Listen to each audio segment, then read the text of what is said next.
الحمد لله نحمده ونستعينه ونستغفره ونؤمن به ونتوكل عليه ونعوذ بالله من شرور أنفسنا ومن سيئات أعمالنا من يهدي الله فلا مضل له ومن يضلله فلا هادي له ونشهد أن لا إله إلا الله وحده لا شريك له ونشهد أن سيدنا ومولانا محمدا عبده ورسوله صلى الله تبارك وتعالى عليه وعلى آله وصحبه وسلم تسليما كثيرا أما بعد فأعوذ بالله من الشيطان الرجيم بسم الله الرحمن الرحيم يا أيها الذين آمنوا كتب عليكم الصيام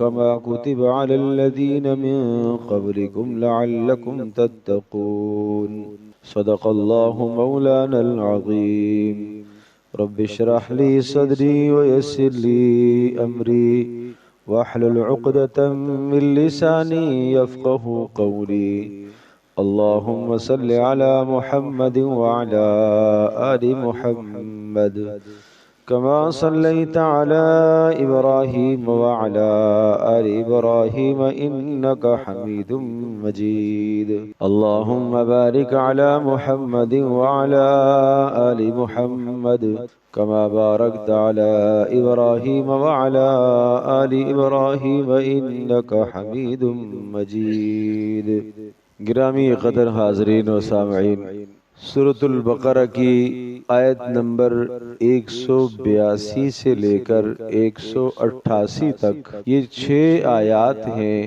ان 6 آیات میں اللہ جل جلالہ نے 2 مضامین ذکر فرمائے۔ پہلا مضمون روزے کا فلسفہ کہ ہم نے روزے کا حکم کیوں دیا، اور دوسرا مضمون مسائل روزہ، روزے سے متعلقہ مسائل۔ پھر روزے سے متعلقہ جو مسائل ہیں اس کے ضمن میں دعا کے مسائل بھی ہیں اور اعتکاف کے مسائل بھی ہیں۔ گویا کہ مسائل کے اعتبار سے 3 اجزاء پر یہ رکوع مشتمل ہے: روزے کے مسائل، دعا کے مسائل، اعتکاف کے مسائل۔ ان 3 قسم کے مسائل پر مشتمل ہے۔ یہ دوسری چیز ہے، اور پہلی چیز میں نے عرض کی کہ وہ اس رکوع میں کیا ہے؟ روزے کا فلسفہ ہے کہ روزے کا حکم ہم نے کیوں دیا۔ آج کی نشست میں ہم پہلی بات کو ذکر کرتے ہیں کہ روزے کا فلسفہ کیا ہے، روزے کا حکم اللہ پاک نے کیوں دیا ہے۔ کیا ضرورت پیش آئی کہ سال میں ایک مرتبہ 29 یا 30 دن اللہ تبارک و تعالی ہمیں کھانے پینے سے اور دیگر خواہشات سے صبح سے لے کر شام تک نیت کر کے آدمی کو روک دیتا ہے؟ اس کی وجہ کیا ہے؟ روزے کو اتنی بڑی اہمیت کیوں دی گئی ہے؟ اس سے انسان کی زندگی پر کیا اثر مرتب ہوتا ہے؟ آدمی کی زندگی پر کیا فوائد مرتب ہوتے ہیں؟ آدمی کے ایمان پر کیا فوائد مرتب ہوتے ہیں؟ اور روزے کے ذریعے سے انسان کی ایمانی کیفیات میں کتنا بڑھاؤ ہوتا ہے، کتنا اضافہ ہوتا ہے، اور روزے کی وجہ سے آدمی کو آخرت سے کتنی رغبت پیدا ہوتی ہے اور دنیا سے کتنی بے رغبتی پیدا ہوتی ہے۔ یہ روزے کا فلسفہ، اغراض و مقاصد ہیں۔ تو میں ان اغراض و مقاصد میں سے جو اللہ نے یہاں ذکر فرمائی ہیں، وہ اغراض، وہ مقاصد روزے کے، وہ کل 4 اللہ نے ذکر فرمائے۔ اللہ کرے میں یہ 4 صحیح طرح سے بیان کر سکوں، اور پھر میں بھی اور آپ بھی ہم ان 4 پر عمل کر سکیں، اور پھر اللہ کرے ہمیں یہ باتیں یاد بھی ہو جائیں، ہم سے کوئی پوچھے کہ روزہ کیوں رکھتے ہو بھائی، کیا مقاصد ہے روزے کے بھائی، کیا مقصد ہے اس کا، تو ہم مقاصد بیان کر سکے۔ پہلی بات ذکر فرمائی، ایمان والو، اللہ پاک جب کسی خاص حکم کو ذکر کرتا ہے تو اللہ اپنی امت کو خطاب، اپنے نبی کی امت کو خطاب کرتا ہے۔ گزشتہ امتوں کے اندر ایسا تھا، اللہ پاک نبی کو خطاب کر کے کہتا تھا کہ امت کو یہ کہہ دیجئے، لیکن یہ اللہ کے نزدیک اتنی پیاری امت ہے کہ اللہ پاک نے اس کو جا بجا براہ راست خطاب کیا ہے۔ یا ایھا الذین آمنوا، اے وہ لوگو جن کا میرے اوپر ایمان ہے۔ یہاں اللہ نے بندے کا اپنے ساتھ جو تعلق ہے اس تعلق کو اللہ نے ذکر فرمایا۔ جیسے کوئی باپ کہتا ہے اے میرے پیارے بیٹے میری بات یہ سن لو، بیٹا ہونے کی حیثیت سے اس بات کا تقاضا ہے کہ آدمی باپ کی بات کو رد نہ کرے، سن لے، مان لے۔ اللہ کہتا ہے یا ایھا الذین آمنوا، اے وہ لوگو جنہوں نے مجھے اپنا رب مان لیا ہے، اے وہ لوگو جنہوں نے مجھے اپنا پروردگار مانا ہے، اے وہ لوگو جنہوں نے مجھے اپنا الہ اور معبود مانا ہے، اے وہ لوگو جنہوں نے مجھے اپنا حاجت روا اور مشکل کشا مانا ہے، اے وہ لوگو جنہوں نے مجھے اپنا نفع اور نقصان دونوں کا مالک سمجھا ہے۔ یہ تعلقات بتلائے، اے وہ لوگو جو میرے اوپر ایمان رکھتے ہو، میری آخرت پر ایمان رکھتے ہو، میرے نبیوں پر ایمان رکھتے ہو، میری طرف سے آنے والی کتابوں پر ایمان رکھتے ہو اور یوم الحشر پر ایمان رکھتے ہو، آؤ تمہیں ایک حکم بتاؤں، کتب علیکم الصیام کما کتب علی الذین من قبلکم، تمہارے اوپر روزے فرض کر دیے گئے، اس طرح سے فرض کیے گئے جیسے تم سے پہلوں پر بھی فرض تھے، کوئی نئی بات نہیں ہے، گزشتہ امتوں پر بھی فرض تھے۔ یہ اتنی عظیم عبادت ہے کہ گزشتہ امتوں کے اندر بھی رہی ہے۔ پہلا فلسفہ اور پہلا فائدہ روزے کا بتایا، لعلکم تتقون، تاکہ تمہاری زندگی میں گناہوں سے بچنے کا جذبہ پیدا ہو جائے۔ یہ ہے پہلا مقصد، جس کو آپ آسان الفاظ میں یہ کہیے کہ روزہ اس لیے دیا ہے تاکہ زندگی میں تقوی آ جائے۔ روزے کا حکم اس لیے آیا ہے تاکہ بندے متقی بن جائے۔ تقوی کا مطلب کیا ہے؟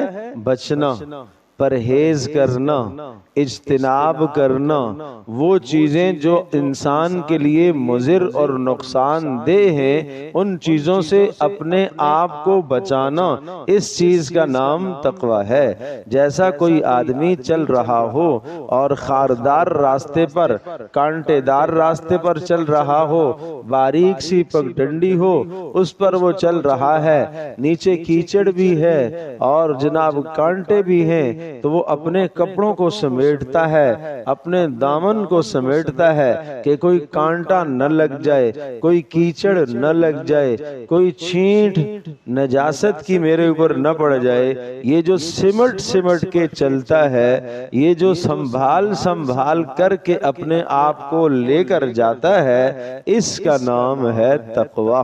مانا دنیا میں اس طرح سے زندگی گزارو، ایسے بچ کے زندگی گزارو کہ کوئی گناہ کی نحوست اور نجاست آپ کے ساتھ نہ لگ جائے، اور اگر کبھی گناہ ہو بھی جائے تو پھر فوری جس طرح سے وہ نجاست جو دنیا میں ہمارے ساتھ جسم کے ساتھ لگ جاتی ہے، اس نجاست کو ہم برقرار نہیں رکھتے، اس کو ہم فوری کی فوری پانی سے دھو دیتے ہیں۔ اسی طرح سے گناہوں کی نجاست اگر لگ گئی ہے تو اس کو فوری توبہ کر کے ہم دھو دیں گے۔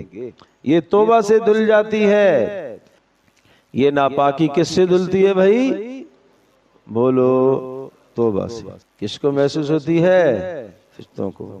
ہاں، حضرت امام ابو حنیفہ رحمۃ اللہ علیہ کے متعلق آتا ہے، اللہ پاک نے ایسا کشف اور ایسی کرامت عطا فرمائی ہوئی تھی کہ جب کوئی آدمی دیکھتے اور وہ وضو کر رہا ہوتا تو جب وہ چہرہ دھوتا تو اس کے چہرے سے جو گناہ ٹپکتے تھے، حدیث میں آتا ہے جب آدمی وضو کے لیے چہرہ دھوتا ہے تو چہرے کے گناہ ٹپکتے ہیں، ہاتھ دھوتا ہے تو ہاتھوں کے گناہ جھڑتے ہیں، پیر دھوتا ہے تو پیروں کے گناہ جھڑتے ہیں، یہاں تک کہ ناخنوں کے نیچے سے گناہ نکل جاتے ہیں۔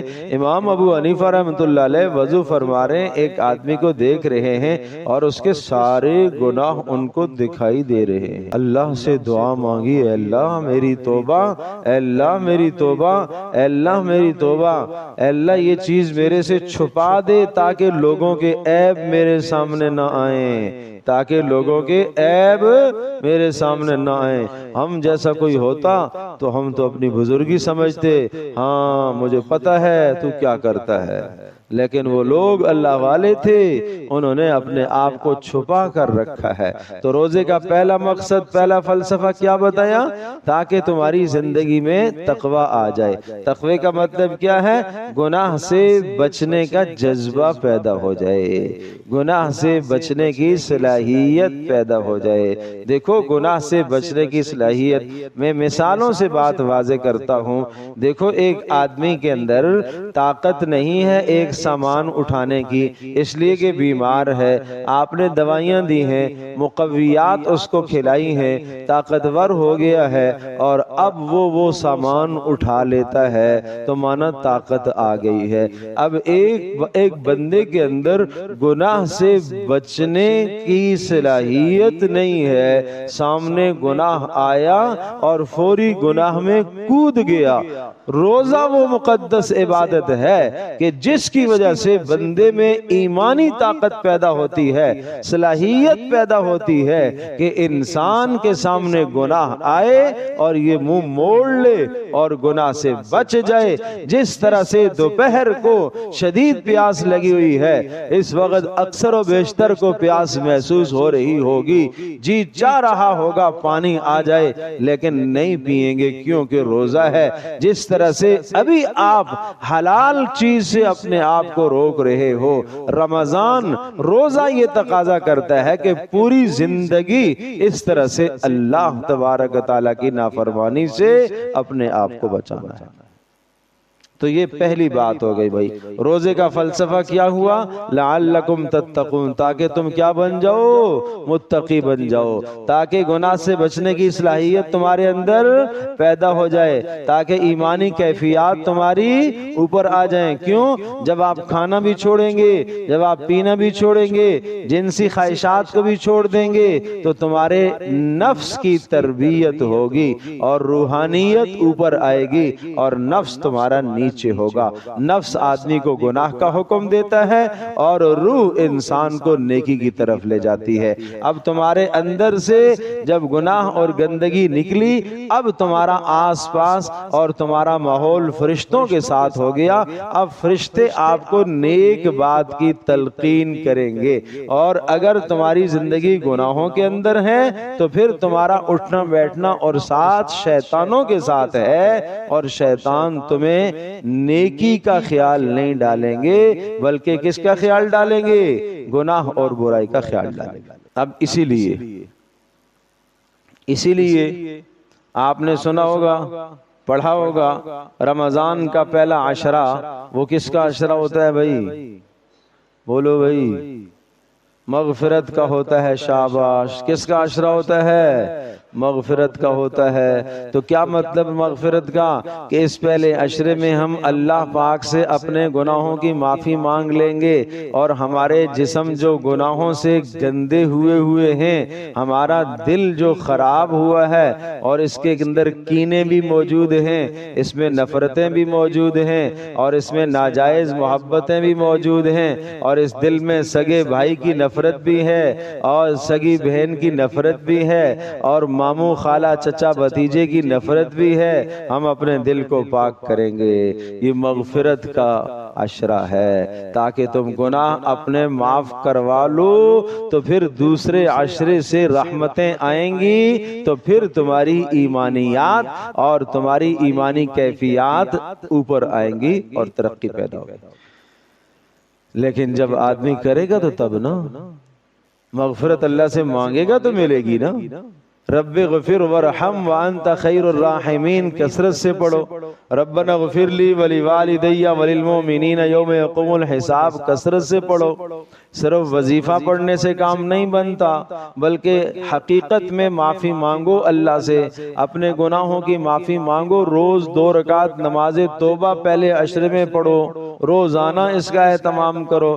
جن جن سے روٹھے ہوئے ہو ان سے صلح کرو، اور جن جن کے حقوق دینے ہیں ان حقوق کی ادائیگی کرو، اور روزہ رکھ کر اپنی آنکھوں کو گناہوں سے بچاؤ، اپنے کانوں کو گناہوں سے بچاؤ، اپنی زبانوں کو گناہوں سے بچاؤ، اپنے ہاتھوں اور پیروں کو گناہوں سے بچاؤ، اور اپنے دل کو بری سوچوں سے بھی بچاؤ۔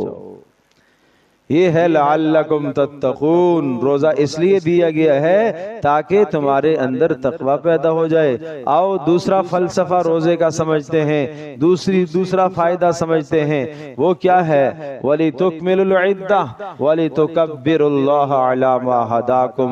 دوسرا روزے کا فلسفہ یہ ہے تاکہ تمہارے دلوں کے اندر اللہ کی عظمت اور بڑائی پیدا ہو جائے۔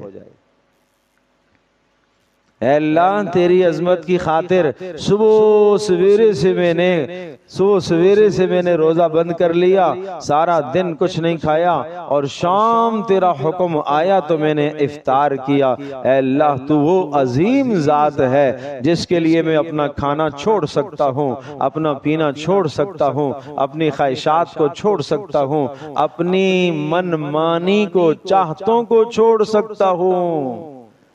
اللہ کی عظمت آئے، چاہتوں کو چھوڑ سکتا ہوں۔ میرے اندر خیال پیدا ہو رہا ہے کہ مجھے یوں کرنا چاہیے، لیکن نہیں، اللہ کا حکم یہ نہیں ہے، میں اپنی خواہش کو چھوڑ دوں گا، میں اپنی چاہت کو چھوڑ دوں گا۔ روزے کا دوسرا فلسفہ یہ ہے کہ تمہارے دل میں اللہ کی عظمت پیدا ہو جائے۔ جس بچے کے دل میں باپ کی عظمت ہوتی ہے، ماں کی عظمت ہوتی ہے، ماں اور باپ کا حکم آ جاتا ہے، وہ بچہ پھر یہ نہیں دیکھتا کہ ایسا کیوں امی نے کہا، ایسا کیوں ابو نے کہا، بس مجھے پورا کرنا ہے اس لیے کہ میری امی کہہ رہی ہے۔ جس طرح سے یہ بچہ معصوم اپنے ماں باپ کی فرما برداری کرتا ہے، اس سے کہیں زیادہ اس بندے کو اللہ کی فرما برداری کرنی چاہیے۔ اللہ کا یہ حکم آ گیا میرے سامنے، مجھے نہیں معلوم کیوں یہ حکم دیا، بس مجھے اللہ کا حکم آ گیا ہے، میں نے اس حکم کو پورا کرنا ہے۔ عظمت آ جائے، اللہ اکبر، اللہ اکبر کی آواز جب لگے، اللہ کی کبریائی ہے۔ اب میری دکان بڑی نہیں ہے، اب میرا کاروبار بڑا نہیں ہے، اب میری ملازمت بڑی نہیں ہے، اب دنیا بڑی نہیں ہے، اب میں گھر میں بیوی بچوں کے پاس بیٹھا ہوں وہ بڑے نہیں ہیں، اب اللہ اکبر، اللہ کا بلاوا آ گیا ہے، میں سب کچھ چھوڑ کر اللہ کے حکم کی طرف متوجہ ہو جاؤں۔ یہ ہے دوسرا فلسفہ روزے کا، یہ ہے دوسرا مقصد، تاکہ تمہارے دلوں میں اللہ پاک کی عظمت پیدا ہو جائے، رفعت پیدا ہو جائے، بلندی پیدا ہو جائے۔ اللہ کی عظمت آئے گی تو بات ماننا آسان ہوتا ہے، اور جب تک کسی کی عظمت اور اہمیت نہ ہو تو آدمی اس کی بات ٹھکرا دیا کرتا ہے۔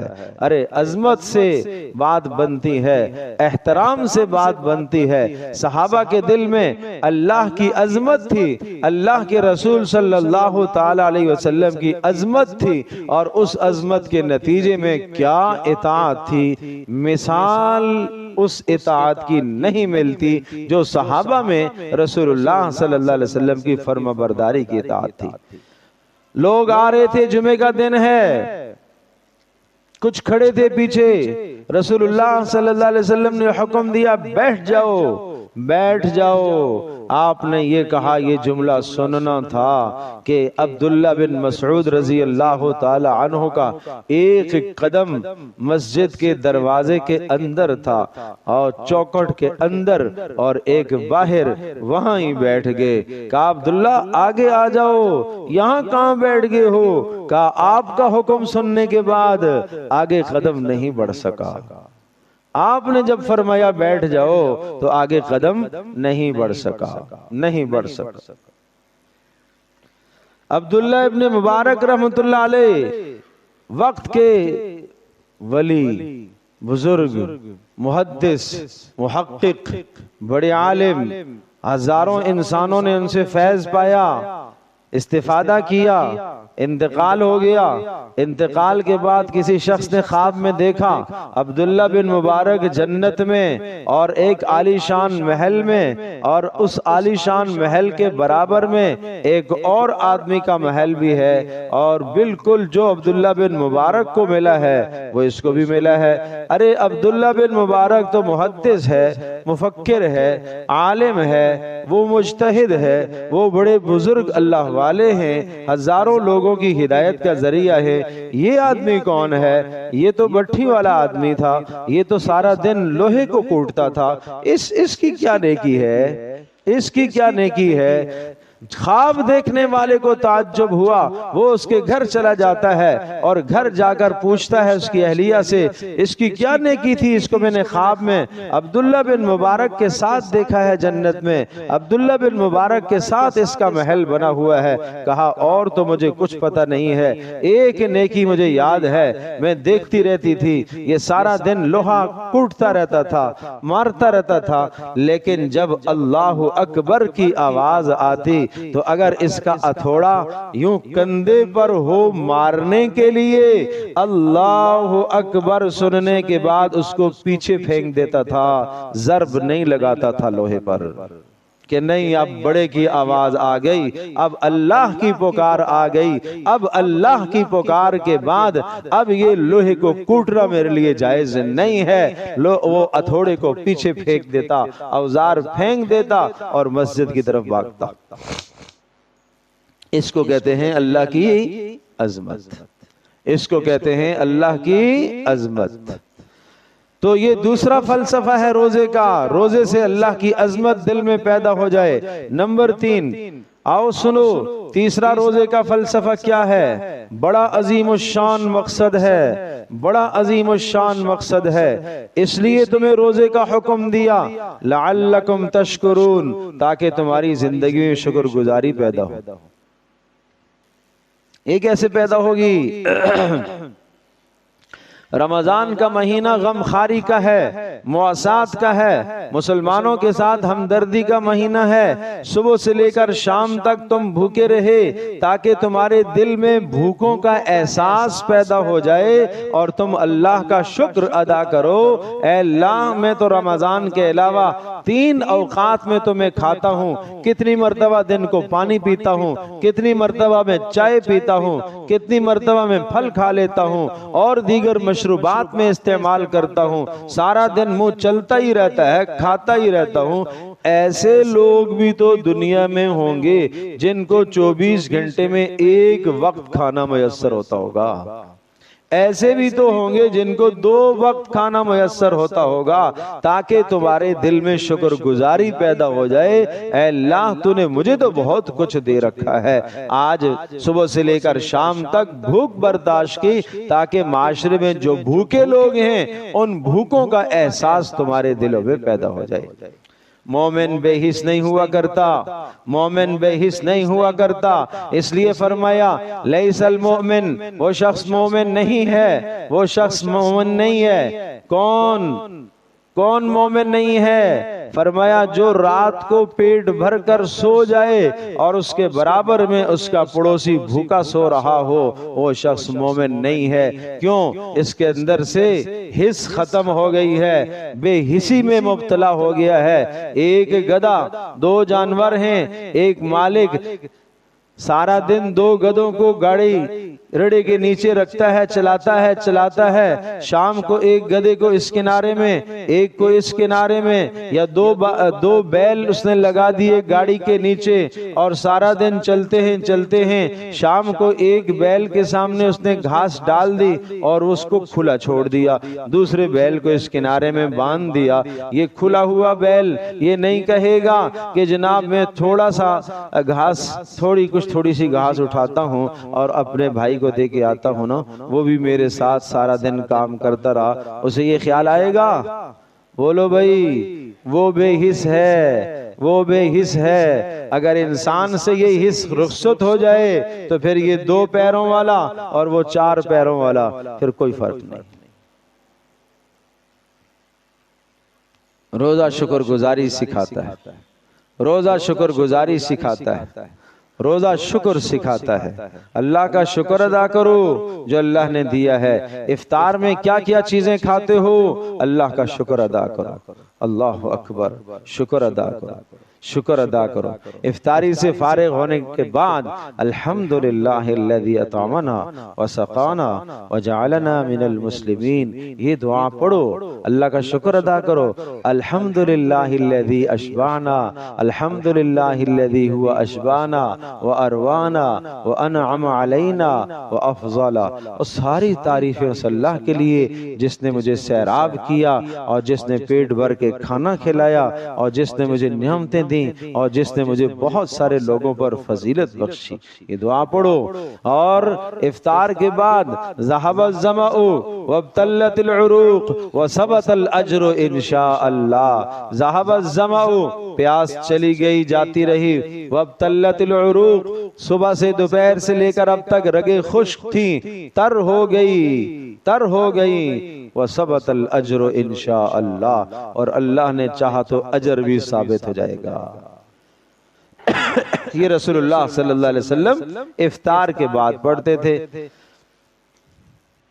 کھانے کی تو یاد ہے نا. اللہم لک صمت علی رزقک افطرت. پہلے والی تو یاد ہے بعد والی یاد نہیں ہے کسی کو الا ماشاءاللہ.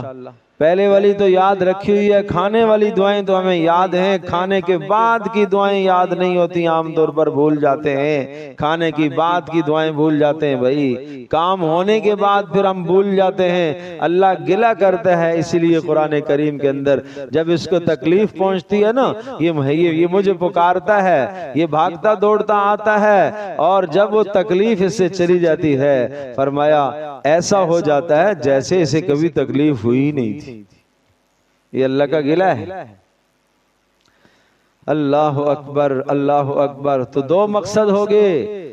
3 مقصد. تیسرا مقصد بتا دیا شکر گزاری. آؤ چوتھا مقصد سن لیتے ہیں اور آخری مقصد سن لیتے ہیں. بڑا پیارا مقصد. اللہ مجھے بھی نصیب فرمائے اللہ آپ کو بھی نصیب فرمائے. بڑا پیارا مقصد ہے. اس لیے روزے کا حکم دیا ہے لعلہم یرشدون تاکہ تمہارے اندر رشد اور ہدایت پیدا ہو جائے. یہ رشد کیا چیز ہے؟ وَلَقَدْ آتَيْنَا إِبْرَاهِيمَ رُشْدَهُ مِن قَبْلِ. اور ابراہیم کو ہم نے رشد عطا کی تھی. یہ ہدایت سے اعلیٰ درجہ ہے رشد کا. رشد کہتے ہیں اس بات کو کہ اللہ تبارک تعالیٰ کی منشا پر اپنی جان کو لوٹا دینے کا جذبہ پیدا ہو جائے. اللہ کی مراد پر اپنا سب کچھ لوٹا دینے کا جذبہ پیدا ہو جائے. طوعاً و کرہن جی چاہے نہ چاہے میرے اللہ کا حکم ہے. خوشی خوشی سے اسماعیل کو ذبح کر رہے ہیں. ہاں ایسا نہیں کہ روتے روتے ذبح کر رہے ہیں. ہائے ہائے کیا ہو گیا کیا حکم دے دیا اللہ نے بس مجبوری آ گئی بس مشکل.